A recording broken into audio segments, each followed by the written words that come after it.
Slim. We could have been together. Think about it. You ruined it now. I hope you can't sleep and you dream about it.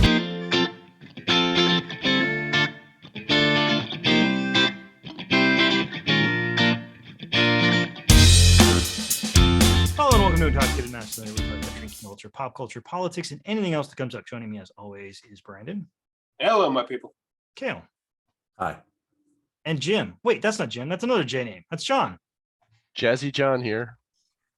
And I'm always Mike, even when I'd rather not be. Tonight, we're talking about something kind of interesting that none of us are really qualified to talk about. And so we decided to bring in John, who may be qualified to talk about it. So for once, we actually have somebody who knows what they're talking about, which should be an interesting change of pace. But before we talk about psychology, let's talk about the ultimate psychology cure, alcohol.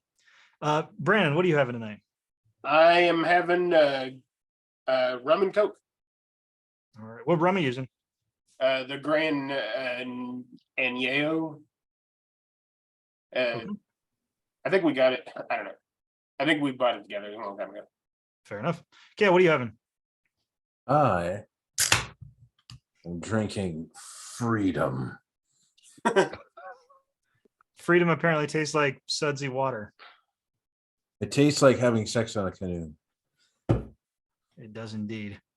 John, what are you having? Ice water. Nice. Counterproductive. I'm trying to get the water out of my body.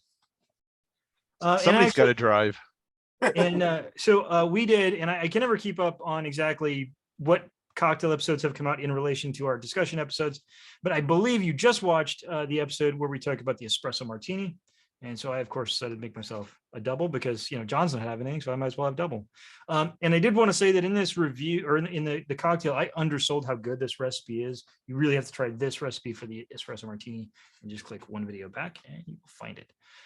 Okay, so I'm going to take a little bit of a backseat this time. Brandon's done a lot of research and John has, professional experience in this. We're going to talk about something called parasocial relationships, which sounds kind of out of the blue and odd, but I think when we get into it, it'll become kind of obvious where this comes from. So Brandon, why don't you start us off? What are parasocial relationships? Well, actually, I was going to go a slightly different route. I noticed in all the reading I did for it that there is a progression, and I was wondering if I got this right. It starts off with homophily, which is the tendency for people to seek out or be attracted to those who are similar to themselves. And then it goes into a thing called uses and gratifications. And the media is selected based on the expectation that it'll satisfy specific needs and desires, the need for homophily, which works into a parasocial interaction and then can become a parasocial relationship. Does that sound about right? I think so. Maybe break it down a little more nuts and boltsy. What are sort of the components of a parasocial relationship? Well, okay, so the parasocial interaction is kind of the first thing, and it's where they really start identifying with the personality. This has been actually going on for a long time. I mean, back in our days when you had posters of like rock stars and stuff like that, wrestlers, parasocial relationships and parasocial interactions are actually not necessarily a bad thing and are pretty healthy from everything I have read about it. And where it becomes a problem is when you start, and it's a bigger problem on social media because the people on social media are constantly referring to their audience as friends or, whatever in-group clicky name they have for each other, and always sharing personal information and what they think about the world. And it starts to really feel like you two could be friends. And that's where it can start to get a little bit dangerous, or at least a little bit wonky. Like it can really get into the weeds there because some people have trouble figuring out that they're not really their friends. Like there's been people that just showed up at somebody's house, like a famous person's house, and climbed over the fence and is just like, hey, how's it going? I know we'd be great friends. Jodie Uh, Foster doesn't want you to shoot the president for her. Yeah.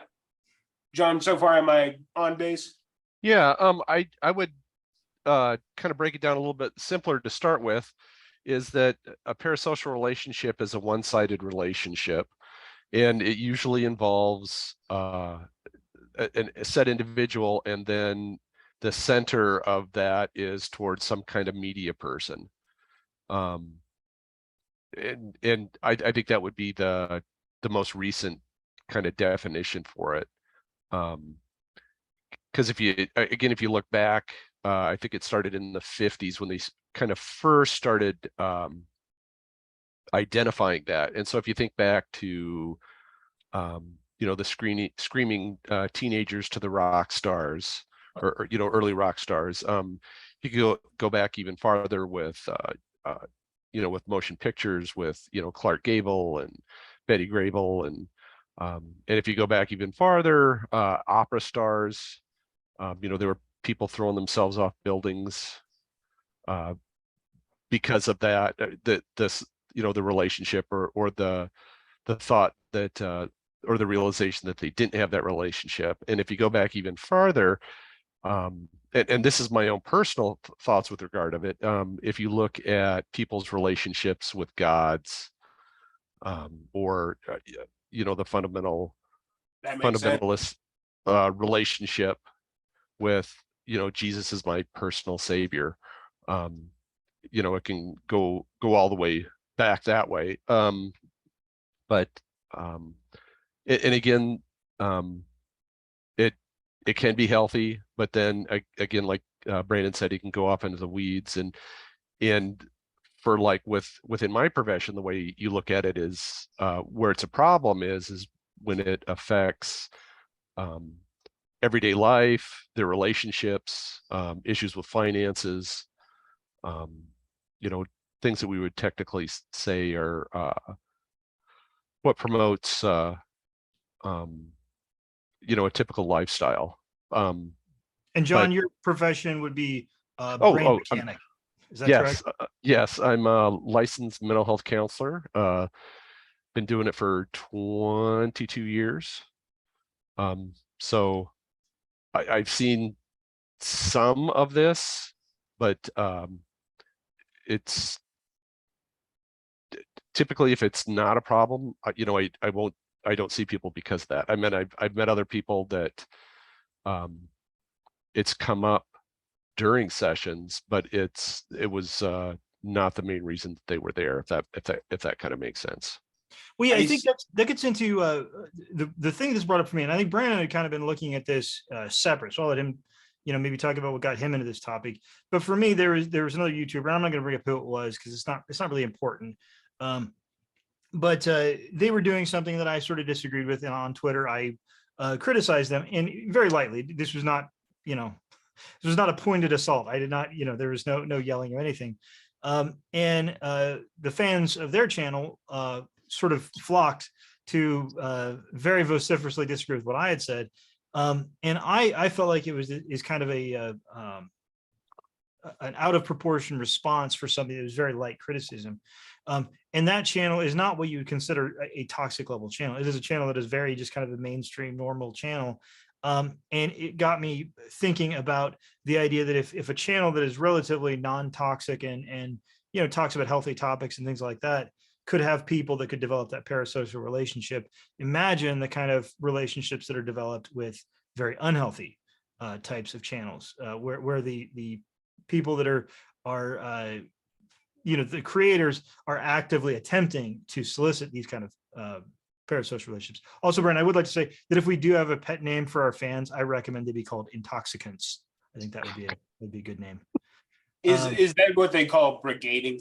I think it is, when an entire channel's fan base goes over and harasses a different content creator, usually of a less significant amount of viewers. And well, I think that probably, I mean, it happens, but I think it is very telling the difference between if fans do that on their own or if fans do that in sort of at the explicit orders of, not orders, that's probably not the right word, but at the direction of the creator. I think those are that's an important distinction. That sounds like a cult. Well, Well, actually, John, why don't you talk about that a little bit? I mean, parasocial relationship. I mean, it's not a cult exactly, because I No. mean, because first of all, most of the fans have never and will never meet each other. They have never and will never meet the creator. If this was calling this person the creator, I feel like I'm thinking about God. But they have never met this person and never will meet this person, and yet they have this relationship. And so, how would you sort of contrast between those two things? Well, kind of the research suggests that it comes from us as humans or primates, in that we really put a lot of significance on face and what the face is telling us. Also too with sound, voice, things like that. And so when we watch, the content, again, we get almost all the exact same signals that we would from a reality-based relationship. And again, the more attention, the more closer that they identify or agree with those things, that whole idea forms and they run with it. So some of the research suggests that they know that it's not real, or as what would be a real relationship. But again, there's still, fans or feel that they have a personal relationship with them, even if, they just responded to emails or texts or whatever that they received from those people. And then I forgot what you had asked. Sorry. Oh, just a relationship down the call, but I think that talks about. Kale, one thing I want to bring up, but to you, what have you sort of thought about this? Because we've all been we talked about this a little bit or around it, I think, over the past few weeks. Well, I had never heard of it until you guys brought it up a couple of weeks ago, and I kind of skimmed here and there, and then I really kind of figured I needed to get ready for this episode, so I kind of dove into it over the last couple of 48 hours. And I touched on some talking points. I kind of decided that since John and Brandon here are going to be kind of more the informers on this subject here, I'm going to kind of apply a little Socratic method here, and turn these talking points more into questions, because you guys are the experts here and I want to learn. So let's go for it. But I mean, specifically, if you want to, I'm interested in the effects in advertising and politics and religion. You've already brought up religion. Brandon brought up social media. He said YouTube, but the first thing that popped into my head, the elephant in the room for me, was Facebook. Was just, all these fake relationships. I mean, not entirely fake, but they're that's just not only exist necessarily on one plane, and it's out there on this page. But generally speaking, there isn't. My impression of Facebook, though, is that there isn't big influencers on Facebook. That's still largely connections with family and friends. And even though they might be somewhat distant family and friends, there is at least a possibility that you could go meet them and have an actual relationship. You're more. Well, Brandon, I'm gonna disagree a tiny bit, because there are a lot of political and other kind of Facebook groups where you have people that are influencers that are running those groups, or even just admins that are running those groups, where they would be definitely outside of the normal relationship situation of most people, I think. And again, you have to look at age groups too. Facebook is the oldies. Exactly. And so when you talk about the different types of social media, Snapchat, with I'll say that I've worked with some clients that through Snapchat they have boyfriends or girlfriends online, and sometimes the person interacts with them, and then lots of times it's again the one-sided thing, because it's some type of minor I don't even say influencer, but somebody that falls within that niche that they're interested in, you know, whether it's, say, like cosplay, for example, or music, or you know, something like that. But again, you know, but if you build up with that too, I mean, evangelicals, for example, you know, whoever those pastors are, those mega churches, they have a wonderful relationship with them, and they've maybe only shook their hand maybe once or twice, or go as far as you know, seen somebody's movie and you know, are a super fan of them. The other thing that's kind of close too is that lots of times people with schizophrenia have infatuations with people on television or the radio, and they're sure that when they say a certain word, or they blink just right, or you know, they're sending them messages. And again, that's probably a little bit off target for, or no, I shouldn't say off target, but I meant again, you know, where it's causing somebody problems. And then, you know, you get into who was the guy that John Hinckley, and then Jodie Foster. who shot John Lennon? I just saw him in the Japan. no, that's Kennedy, Robert Kennedy. Sirhan. Mixing up my assets. Yeah, sorry. But again, you know, the perceived relationship or the rejection of the relationship. But I think the difference, and I want to keep this because I think talking about politics and especially entertainment in the larger sense is important too. But I kind of wanted to just stick to social media, at least for the moment, because I think it's kind of interesting. Because there is a big difference between, you know, say, you know, somebody like John Hinckley or somebody else seeing Jodie Foster at a movie theater and thinking, you know, I mean, it takes a mental disturbance for that to happen.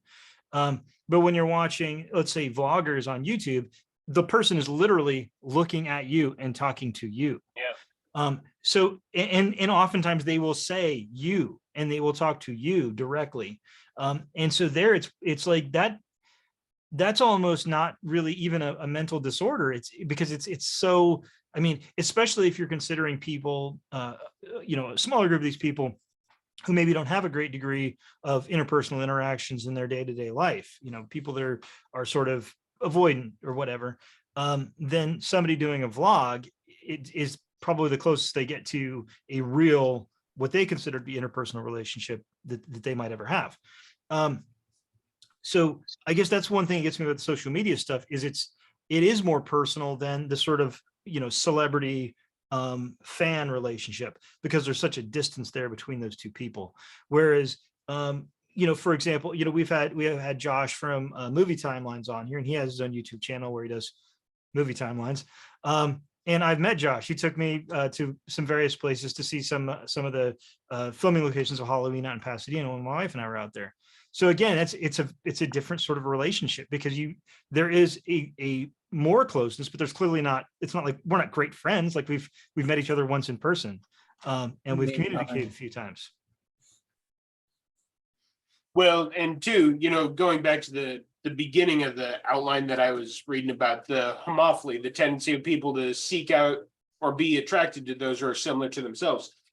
This makes me wonder too, because say you get into a certain content creator's chat room, or into, you know, you're on their Patreon, so you're mentioned online, and then you get into their chat room and all these like-minded people are also expressing the same opinions as you. And now you've gone from someone who maybe wouldn't express those opinions to coworkers or families, because they might, you know, be opinions that they don't want to get in trouble for having. Now, all of a sudden you have, you know, I wonder if this is kind of a thing like parasocial relationships. Can it be with people who aren't necessarily influencers, or can parasocial relationships develop in things like chat rooms where you never actually meet that person either, but you've interacted online? Yeah, and I kind of use that example with the teens in Snapchat, or or what is it, Yeah, that's right. Discord. They're dating somebody, and they've never seen them. They don't even really know what their real name is, but they have these wonderful conversations, And now it and feels like you have this whole room full of friends, yes. which, it again can be healthy. I mean, it is shown. One of the things I looked up, I was just curious if there was some good that can come out of it. And it says that it might help people's opinions. A 2020 study on prejudice reduction, for example, found that parasocial relationships help diminish real life prejudices toward groups previously viewed negatively. So, I mean, there can be good things, but I wonder if this isn't how things like QAnon and MAGA world kind of really solidify. Yeah, and again, they always use the term echo chamber. Again, you talk about those like-minded people, and then kind of whoever the leader is, or moderator or whatever is, can slip those ideas in or those other things, and it just solidifies into something real for them or part of their reality. I have a Yeah, question that- also about this. So in a parasocial relationship, I see defined as basically a relationship where it's an entirely one-sided relationship.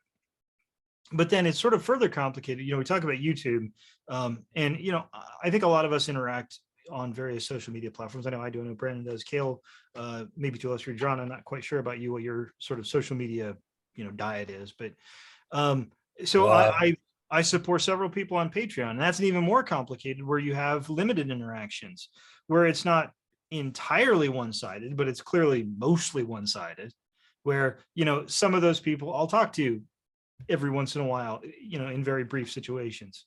And where I think, in those situations, people could get the idea that, well, no, I had, this one interaction with this person, or these two interactions with this one person. So therefore now we're best friends and we know each other, and, they're going to invite me over for Thanksgiving. And it's like sort of that a limited interaction almost makes it worse, because then it's like a confirmation. Right. And if you think of behavioral psychology, by them talking to you, you got your food pellet. And so that, that totally reinforced that idea of the relationship. And again, being you don't have other people, or you're limited to other people to give you feedback on stuff, you don't know that that's not healthy, or not not a typical relationship. And then so you'll either pay more for the Patreon to have them identify with you, or do more crazy stuff online so they interact with you. Sorry. I have a question. Could this be equated to an addiction? I mean, I think that if you find it to be fulfilling, I don't know, John, I should let you answer that. I don't know what. Well, you have to look at, with the whole thing with addiction is they need more and more of it, because whatever the substance is, or whatever the thing is, the higher the satisfaction or whatever doesn't last as long. The other thing too is symptoms of withdrawal, whether it's physical or psychological, when they don't have that contact. And I'm sure that when they talk about or you've heard about people with their cell phones, and I can't go an hour without that, or things like that. That could be some examples of it. That makes me wonder. That's so there's this part in the research I was doing that says a considerable portion fell into the fascinating and little understood category of familiar strangers, people who populate our known social landscape, yet with whom we never interact beyond a glancing recognition. And that makes me wonder, the QAnon thing, the Q, whoever that is, never revealed themselves. So is it possible have a parasocial relationship with a non-entity, and maybe it was the familiar strangers around them, everybody that believed it, that not only kept it going, but you were talking about addiction. Maybe it never mutated into an addiction because it never had to leave. Even after Trump was gone, the QAnon conspiracy continued, and all the people that were their familiar strangers were still coming up with conspiracy reasons why, X, Y, and Z. Yeah, and again, I think if you look at look at religion, the same thing. I meant the same pattern. Like-minded people, it gives order, it gives comfort. Like-minded people, the mysterious origins of where the messages come from, or everything like that. I mean, it's kind of the same thing in a microcosm. Lack of communication from one side. Brent, I kind of breezed past it, but you said something earlier that I thought was really interesting. The idea that in some cases parasocial relationships can actually be helpful. And I think that a good example of that is we are all four clearly white guys who grew up in Iowa. In Iowa, I'm going to blow the lid off this thing, not the most diverse state in the world. And so when and again, we did not grow up in the age of YouTube. We're all very old, although I think John's much older. So I think we should always point that out. That's important. Feels like closest I had to a brown friend. But then, so if you have people growing up kind of where we grew up, but now with in the age of YouTube, there's tons of Black creators, gay creators, trans creators, women creators. And so now all of a sudden, these people that are identifying with this person of color, now all of a sudden, if they see a person of color in real life, it's gonna be like, oh, that's just a person. Whereas if they grew up with let's face it, some of the people that we grew up with, they might think something much less healthy. So I think it's interesting to consider that some parasocial relationships could actually be very healthy, in fact, a positive to development. Can you give me an example? Actually, Well, I I think I can. Mike, remember, I don't remember what car it was because I'm not a car guy. Maybe it was your weird purple metallic one. That was not a weird car. That was an absolutely beautiful 1996 Ford Thunderbird that I wish I still had because that car was great. Well, around that time, we were driving around in Des Moines, and I remember you had got an Alicia Keys album and had put that on. And it was weird because we had always been metalheads up to a certain point.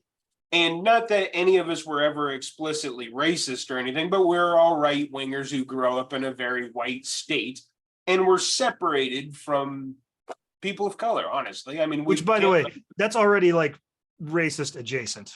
Yeah. I mean, Kale and I grew up in a town of like 3,000. And I don't think, like I said, he was probably the brownest person in the entire town. So, Not I mean, entirely.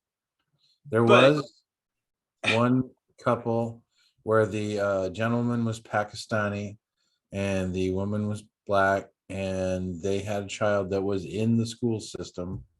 And I think I told you guys in a text that I actually saw a young Black woman represented in the parade at Labor Day, which I thought was, things have changed, but I'm talking back in the late night or yeah, early. back in the day it was. But I mean, even that's not great representation.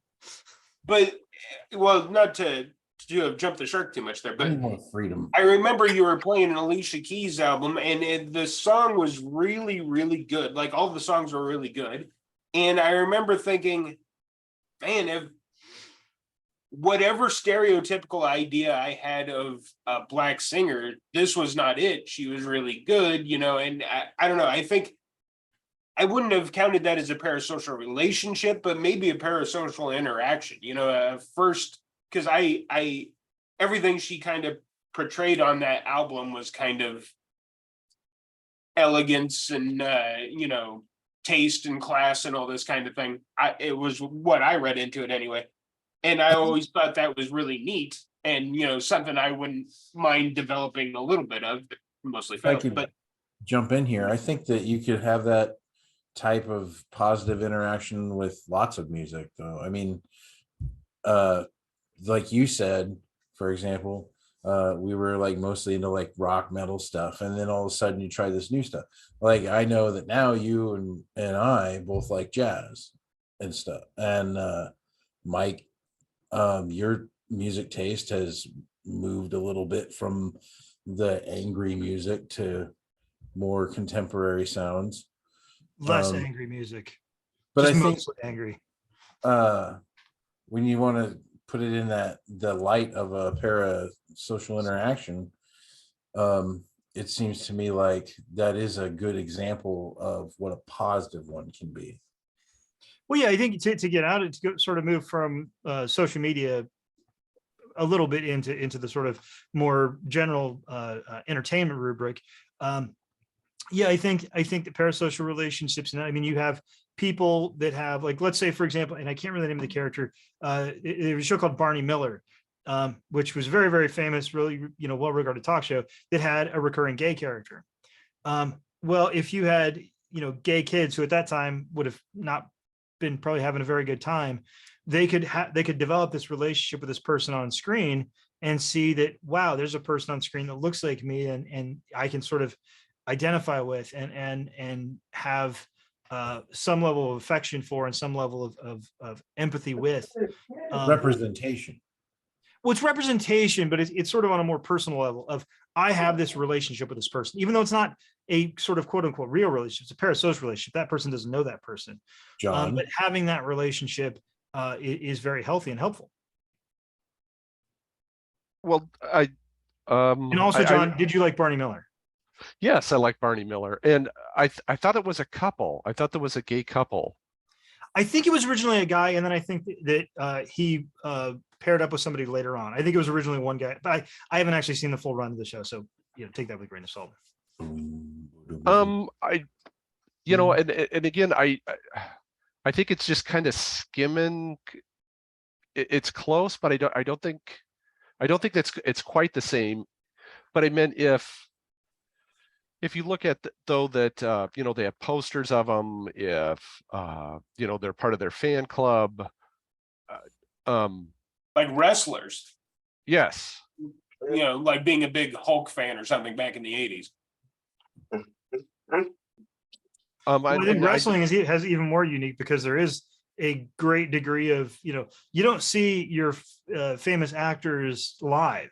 Your actors you see on TV, whereas wrestlers, you could see them live several times a year. But something that they do have in common is that what we always see of them is always scripted.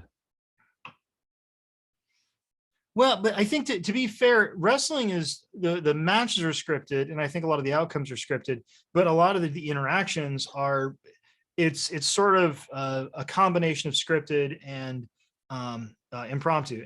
Right. Improvisation. Yeah. And so that almost is sort of more I mean, how many wrestlers do we, and I think sometimes even the wrestlers develop parasocial relationships with themselves, because you've got the person, Steve Austin and Stone Cold Steve Austin, and like, what is their interaction with each other, since they're not the same person. But if you listen to this podcast now, I mean, that's just sort of the way he is. And growing up, I think Stone Cold is probably the wrestler that most of us identified with the most, I think, just because we talked about this in wrestling. Steve Austin was awesome. He was a great wrestler. But he did have a way of talking to people and really engendering people to sort of identify with him. And I don't know if I think that's not necessarily unhealthy, as long as people aren't, sort of exercising in an unhealthy way. I think the wrestling relationship could be very much an example of a middle ground, not necessarily healthy, but not necessarily toxic either. so like say you started your own backyard wrestling group with your friends that are all obsessed with wrestling. Would you say that's a good thing or a bad thing? It could lead to scars. Parents being very upset.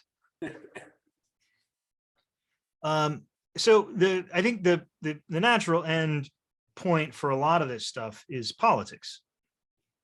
And I think probably the biggest, most destructive parasocial relationship that I think any of us have seen, and again, if you guys disagree, please tell me, is with our former president, Donald Trump.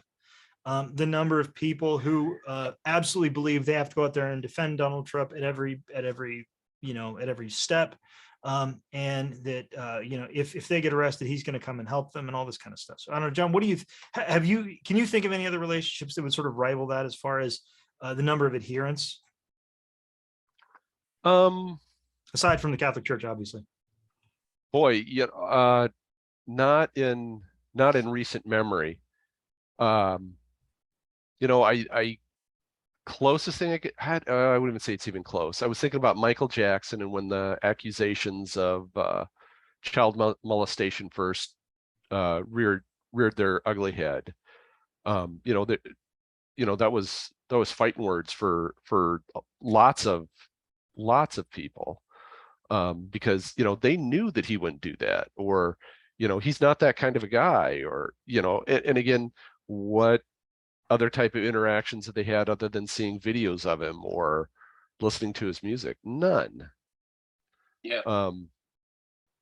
So With it's Trump, I feel like Trump is just, it's a whole different category. It's almost like, I feel like if you were teaching a class in parasocial relationships, you would teach a whole semester on Donald Trump. Mike, can I interject? You may. Because I totally understand what you mean. And I think an analogy for that is that, like, this guy was reality television. He was social media. And then he became real life. And it just translated over. And he truly believes everything that comes out of his mouth. I think, I don't know, maybe he doesn't, but I think that's up for some debate. It sounds like he does. Because it's all persona. It doesn't matter about him as an individual. It doesn't matter about his personality. It's his persona, his projection. And it has so many people consumed, and I agree, that's dangerous. It's obsession.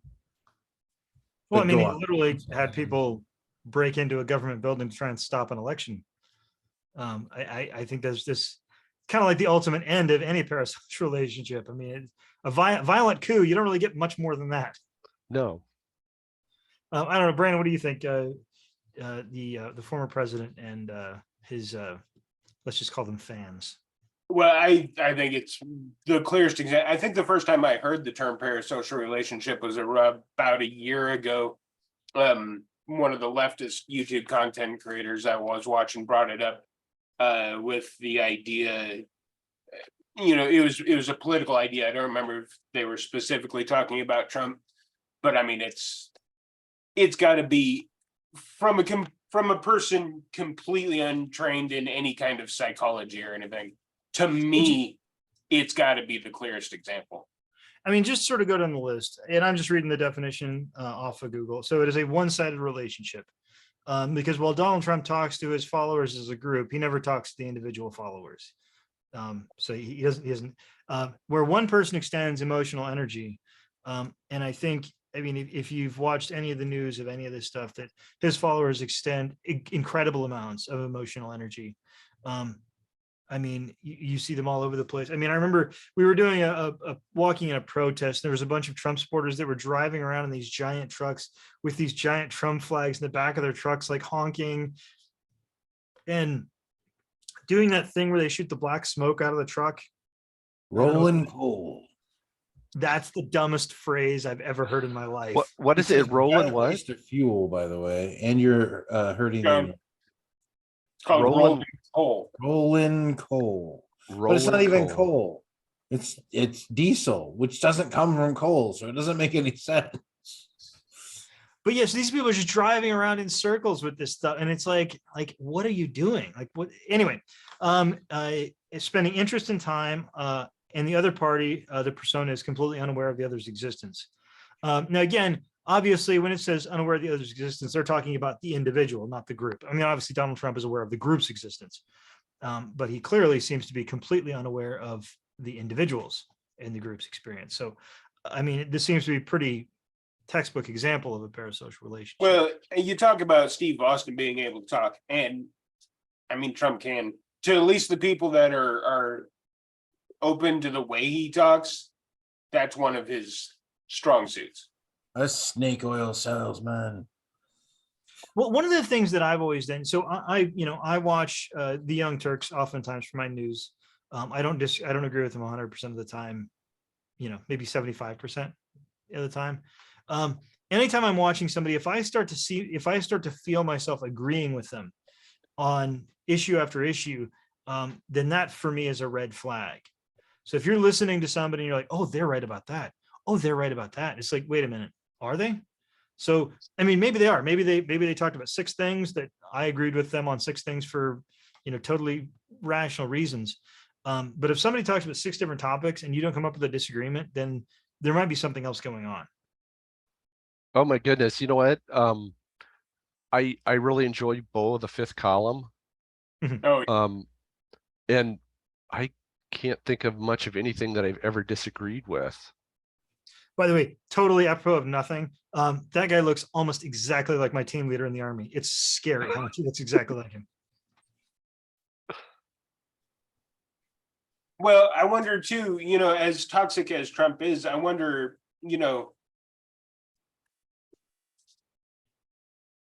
I don't know that like guys like Ben Shapiro actually qualify as much. I'm sure he has his sycophants as well, but he is not such an outsized personality that I think people would follow him quite as much as they would Trump. I think he's not, and I'll tell you why. I think Ben Shapiro is talking to a different person than Alex Jones or what's one of the other assholes, Joe Rogan or any of those people. Because Ben Shapiro isn't talking to the college or high school educated or maybe not quite high school educated white lower income voter. Ben Shapiro is talking to other rich assholes and basically tell them why it's okay that they have all the money in the world. So he's not so much parasocial relationships. He's just telling rich people, oh, you're okay. You're not doing anything wrong. Now, when you get to your Joe Rogan is another great example of that kind of thing, of somebody who's just, he has developed this incredible following of people. I think Elon Musk would be another one. People that just have sort of acquired to them this fan base that will, fight to the death anybody who disagrees with them, even though they don't know they exist. Well, and then on a slightly more insidious one, guys like Gary Vaynerchuk. What? Gary V. He's one of the rise and grind guys. Does something happen if you say that 3 times fast? I hope not. I'm not going to find out. Just don't say it into a mirror and NFT appears behind you. But I mean, how much money has he grifted off people just by selling toxic positivity and grind set and all this? And if you there's a YouTube creator, Mooncat, has done some videos on him, and of course his followers brigaded her and came in and yelled at her a bunch and all this, and he's just some money-making guru. He's basically the human version of the cat hanging in the tree, the hang in there poster on cubicle walls. So can we talk briefly about 2 others that I think are kind of important? And I mentioned it briefly, but Joe Rogan and Elon Musk. I don't know if you're going to put who's the better parasocial relationshipper. Is it Elon Musk or Joe Rogan? Joe Rogan. As far as creating parasocial relationships, it'd be Joe Rogan. Yeah, I think you're right. Kale? Well, I was going to say Elon right off the bat, just because he has such a wider base, I think, but I don't know that. Maybe Rogan does have a wider base. Yeah. Rogan reaches millions weekly. And when you think about Elon Musk, he and Jeff Bezos and Zuckerberg, I'll just use those examples. They are like, I guess you could compare it to, like, just because the Queen died, the royal family is, there's all this money and we see them do things, or it seems like they're doing things. And so they're always in our face. But if you look at, say, like other billionaires, other than the Koch brothers names coming up, where the Koch brothers did this or that, what interactions does anybody have with the Koch brothers? Yeah, So no, I- I think they're behind the scenes people. I think Right, most yeah. people- So it could be that it's on a spectrum then. I meant, Joe Rogan's here, um, Bezos or well, not Bezos, but Elon Musk is here, and then the Koch brothers are down here. Bezos is in kind of a weird position, I think, because while people on the left hate him, he owns the Washington Post, and so the Trump supporters hate him. And so he just has like the old school Republicans that are like, "Isn't it great that we have all the money?" Sort of people that are on his side. Which, by the way, that's enough, I guess. Yeah, I think you're right. I think Rogan must, because Rogan is good at talking. And I think it's so dangerous because he is very good at talking and yet knows almost nothing. And I think that's a really, really dangerous combination of things. He's somebody like you listen to him, if you listen to him in any way objectively, talking about any issue, so he'll bring somebody on, and I think maybe that's why he's a good interviewer in some ways, is because he's such just a blank slate of a person, that he just will ask kind of the baseline questions that maybe other interviewers wouldn't think about. And because of that, I think it's like he imprints as being smart or something, or I think maybe it's going back to last week, talking about masculinity, he has this innate sort of presenting masculinity that I think guys kind of hunger after, or hunger to have for themselves. Well, could you say, so go back 30 years, Howard Stern, on the radio. I meant, again, huge following of people. And he didn't really, he interacted with some people and things like that, but again, he got the secret messages out to everybody. And again, he's cussing, he's drinking, he's doing all this wild stuff, while he's on the air on the radio. Again, is that the masculine, that toxic masculinity that you're talking about too, that people were attracted to? Well, I think it's one of those things that's how I think that developing parasocial relationships is a primary way of becoming a talk radio show host in the 80s and 90s. And I know Howard Stern has sort of become kind of a darling of the left, but he's certainly not mine. I don't have any time for the guy at all, to be honest. I don't know, Brian, what do you think? Howard Stern? Yeah, I mean, I know parasocial. One of the things I looked at, the guys that coined the term was back in like 1956. So the idea has been around a lot, but I don't know. Like Howard Stern mostly interacted over the radio, and while he did a bunch of live shows and had people in the studios and stuff like that, I would have to think his influence would be way less than people now. Than like the more True. direct. True. Well, how about this? How about this is a dividing line? Just Because I think ability. I'm not sure. this But is a doesn't difference it between- scale up over time like money? Well, it's more the ability to communicate. It's the ability to communicate with large groups of people on a seemingly personal basis has just grown exponentially over the last 10 years. Is that why he's still relevant? I don't know if he is, but Stern? Yeah. Probably. I mean, his ability to adopt, I'm not sure I would have ever, well, I'm It's not just sure I would spreading call it him a little relevant thinner. now, but Well, so some that when you talk about that, Liberace, when he had a TV show in the late 50s or whatever, and he was one of the first people that would look at the camera directly and like make eye contact with the old ladies, out in the audience or whatever. And exactly.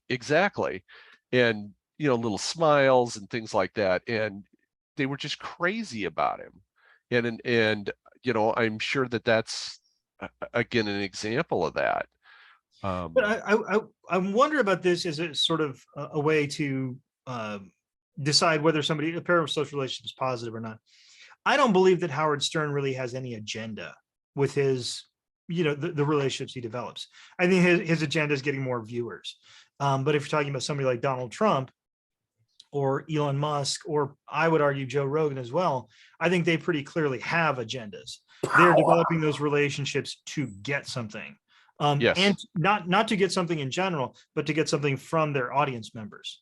Whereas people like Stern and a lot of the other shock jocks of the 1990s, they were just getting content more than anything else. They were getting an audience, and they just wanted to say things that would make people want to watch them more. Brandon? Sorry, got a puppy that wants attention. Sorry. As somebody else, I'm kind of a little Puppy distracted safe here. zone. This is a puppy safe zone. It's okay. Yeah, I think he needs to go out, but Well, I think we've been talking about this for a little while. I think maybe we'll come back to this topic at some point later on. Does anybody have any final thoughts on the parasocial relationships we've talked about so far? I have a final question. You can ask it.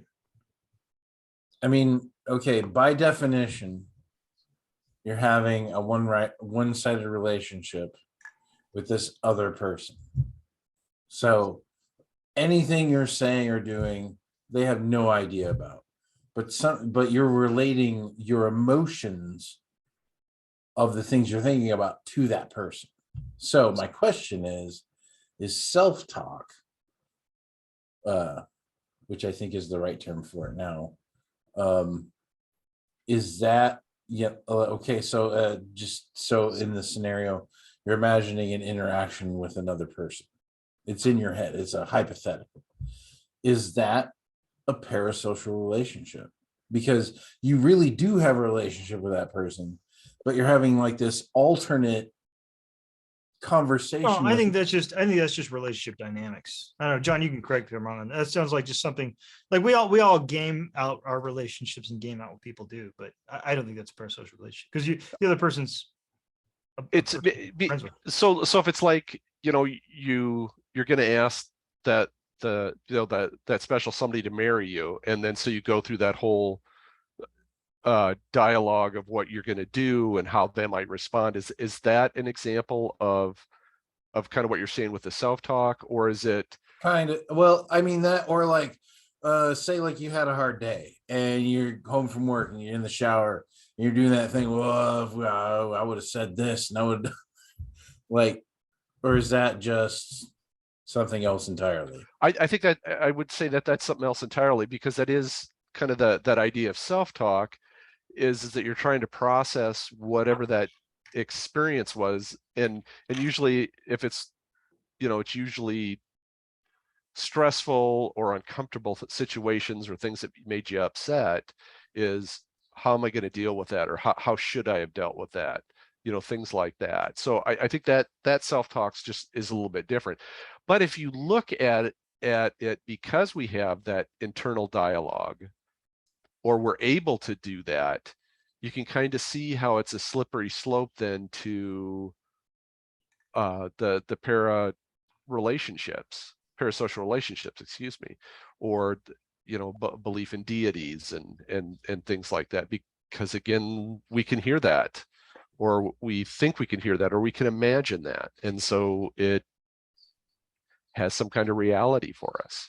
I feel like we've danced around the God subject enough tonight. Let's just get it out there. We all have feelings about it. So spit it out, guys. how what? This isn't about religion. About people's parasocial relationship with the magical sky person. I don't know. I feel like that's kind of its own topic. Well, I mean, the first problem there is, at least in a parasocial relationship, the person that you have this sort of supposed relationship is a real person and at least can say things. Whereas but how many kids love the Smurfs? I'll use that as an example, or Benji the dog. Again, I'm going way back here. But John, we have tapes of what the Smurf said. Yes. Superman, Batman. Of course, Superman can beat Mighty Mouse. He's a real guy. I would say God is somewhat less verbose when it comes to the spoken word. I don't know. I find that to be different because it's just its own category.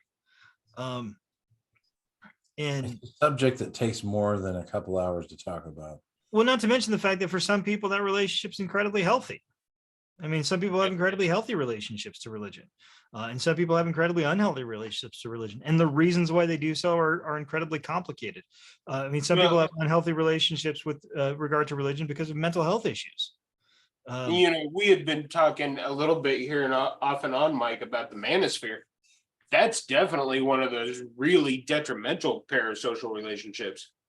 You start identifying with people that are giving you horrible life advice on like relationships and dating, and I mean that's just, you're already talking about somebody who is forming a relationship, a parasocial relationship, because, well, I don't know that that's fair, John, maybe it isn't, that they're forming a parasocial relationship because of a lack of relationships in real life. Maybe that's not what causes it. I think it's part of it. I think it's pretty complex, or I mean, there's a lot more facets or entryways into it. Yeah, that makes sense. But, Um, but I mean, if you're lacking in relationships and you start forming a parasocial relationship with people who are telling you how to be in a relationship with somebody else, but all that advice is toxic and should be flushed immediately, but you don't know that, that means that every relationship you have from there on is going to be affected by this parasocial relationship. Well, Brandon, do you have any kind of final thoughts? No, I think this is really interesting. I wouldn't mind, delving into it a little bit further at some point, or maybe doing a little bit more studying and have some follow-up questions for John at some point. I think this is really interesting stuff. I think it helps explain, this idea. It's kind of, I think, intersectionality, the amount of things that lead people down the wrong path. I think this is a big one. One of the big freeways down the wrong path of, Trump support or something like that. And I didn't bring up the manosphere stuff because I think we're probably going to get into that in a more specific way in the coming months. Yeah. So you'll hear more. When we Kale. continue our series on intoxicated masculinity. Toxic masculinity. It could be Um, intoxicated too. Okay, no, I think we all did a really good job. I think we covered everything. We definitely didn't cover everything. No, you're right. I recant my last statement. I think we covered everything we cover in an hour. I think that Brandon's right. This is a good topic, and I feel like we did just barely scratch the surface. And I'm sorry I didn't put more effort into it, but hey, I'm lazy.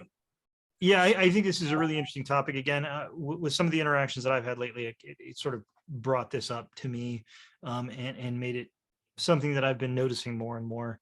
But I think we'll close out and let the person who actually knows what they're talking about kind of have the last word. So, John, want to give us some of your final thoughts? Again, with anything, it all goes back to the golden mean, all things in moderation.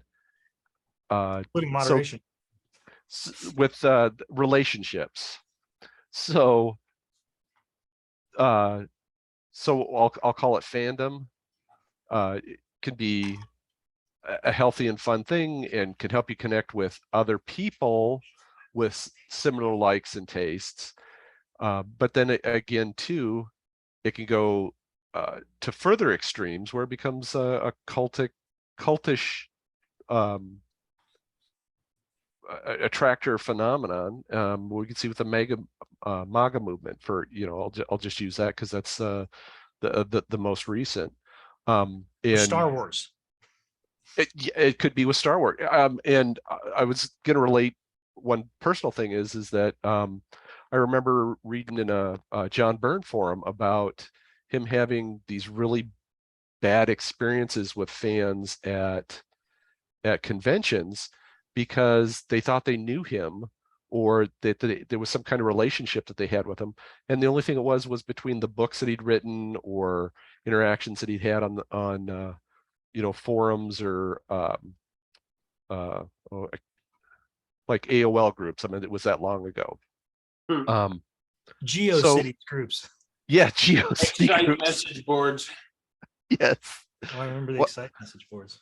So again, it's like I said, it comes back to the golden mean. That's what I always think of with that is all things in moderation. All right. So again, I think we've sort of only scratched a little bit here, but we're going to get back to this at some point, especially with the Manosphere stuff.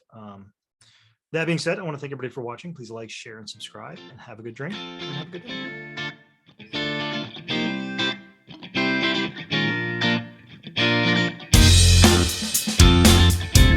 I'm glad I inspired you, but stand. Why are you so mad? Try to understand that I do want you as a fan.